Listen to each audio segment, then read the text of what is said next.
Chris Uhlmann. Chris, big news the last week's been the Democratic convention. What's been the fallout? What's been the impact of their big showpiece? Well, they're certainly energised. The base is energised. There's a lot of enthusiasm about Kamala Harris and the fact that she has made them competitive again, because if you look at the polls across the country, what we've seen is that Trump was leading Biden by about 3 points in the polls nationally. Now Harris is leading Trump by about 3 points in the polls nationally. But when you look across all those states that need to be won, they're pretty much neck and neck. And don't forget that Trump has historically underperformed in the polls. But at this stage, Kieran, the momentum is with the Harris campaign, and clearly the Trump campaign is rattled by what they're seeing. Now the age problem is his problem, and he has to rebalance and trying to find some way to fight back. And there are 70 days left before the election. So just on that, has he found the best line of attack against the new opponent?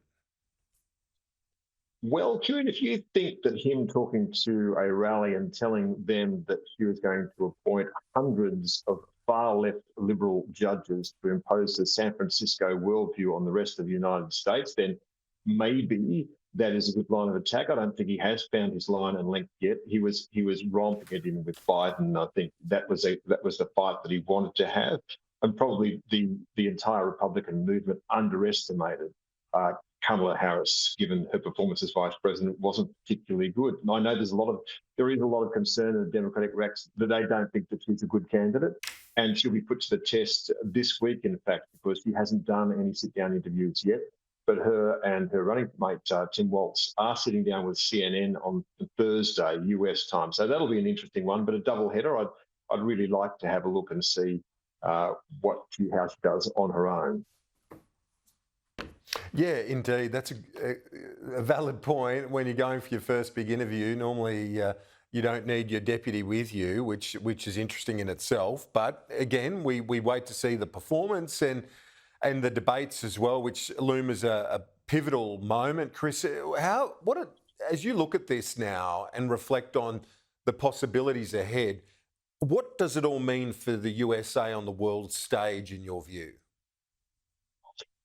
Well, they're very, very different worldviews. We know what we saw from Trump last time round is that he believes that there are a lot of free riders on the United States, a lot of them in Europe, not necessarily in Australia. Although I think that if he started looking at our defence spending under AUKUS, he may come to the same conclusion about that. And he's determined that people who have alliances with the United States pay their way in that relationship. So I'm sure we'd see a rerun of that, and you'd be concerned about what would happen to the alliances under Trump, because it's not something that he particularly seems to value, nor does he particularly seem to want to be the leader of the free world. He's much more interested in what's going on in the United States. So certainly on that front, I think Australia would be very nervous about a return to a Trump presidency.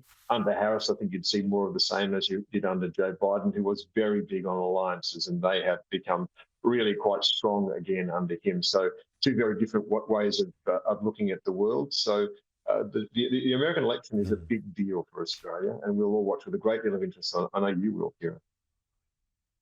Yes, we will indeed. I look forward to chatting to you about it over the weeks ahead. Chris, thanks so much for joining us live from Houston.